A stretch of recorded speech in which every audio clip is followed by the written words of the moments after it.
સામાન્ય સંજોગો તો એવા છે કે જે સૌથી સિનિયર હોય તેને સરકાર ડીજીપી બનાવતી હોય છે, એટલે કે ડૉક્ટર KLN રાવ સૌથી સિનિયર છે, તેમને ડીજીપી બનાવશે તેવું માનવામાં આવે છે। પરંતુ સરકારની સૌથી નજીકના અધિકારીની યાદી જો જોવા જઈએ તો અમદાવાદના પોલીસ કમિશનર GS મલિક પણ સરકારની ખાસી ગુડબુકમાં છે। પરંતુ જો તેમને ડીજીપી બનાવવામાં આવે તો ડૉક્ટર KLN રાવ જે તેમના કરતાં સિનિયર છે તેમને તેમના તાબામાં કામ કરવું પડે એવી સ્થિતિ નિર્માણ થાય। કોણ ડીજીપી બનશે એ તો આખરે કેન્દ્ર સરકાર જ નક્કી કરતી હોય છે તેના નામોને આધારે, પરંતુ ક્યારેક ક્યારેક અપવાદરૂપ નિયમો બદલાતા હોય છે। તો આ સ્થિતિ છે 31મીએ કોણ ડીજીપી બનશે તેની ખબર તો 31મીએ જ પડશે।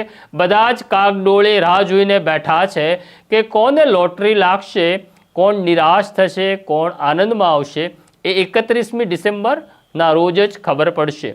આ ઉપરાંત બીજા ઘટનાની માહિતી પણ આપવાની છે કે લાંબા સમયથી એસપીમાંથી DIG તરીકે જે અધિકારીઓને પ્રમોશન આપવામાં આવ્યા છે તેમને હજી પોસ્ટિંગ મળ્યું નથી, અને પોસ્ટિંગ મળ્યું નથી માટે આ DIGને અત્યારે પગાર મળતો નથી, કારણ કે તેમની પાસે પોસ્ટિંગ નથી। આ જ રીતના સબ ઇન્સ્પેક્ટરમાંથી પોલીસ ઇન્સ્પેક્ટર તરીકે જેમને બઢતી આપવામાં આવી છે એવા પોલીસ ઇન્સ્પેક્ટરોની હાલત પણ કફોડી છે, કારણ કે તેઓ જ્યાં ફરજ બજાવતા હતા સબ ઇન્સ્પેક્ટર તરીકે ત્યાં જ પોલીસ ઇન્સ્પેક્ટર તરીકે ફરજ બજાવે છે, એટલે અત્યારે તેમને PSI તરીકેનો પગાર જ મળે છે, પોલીસ ઇન્સ્પેક્ટર તરીકેનો પગાર તેમને હજી મળતો નથી।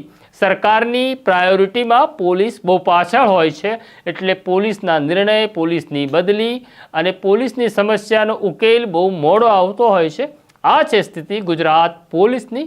આ પ્રકારની સ્ટોરી જોવા માટે નવજીવન ન્યૂઝ જોતા રહો, લાઈક કરો, શેર કરો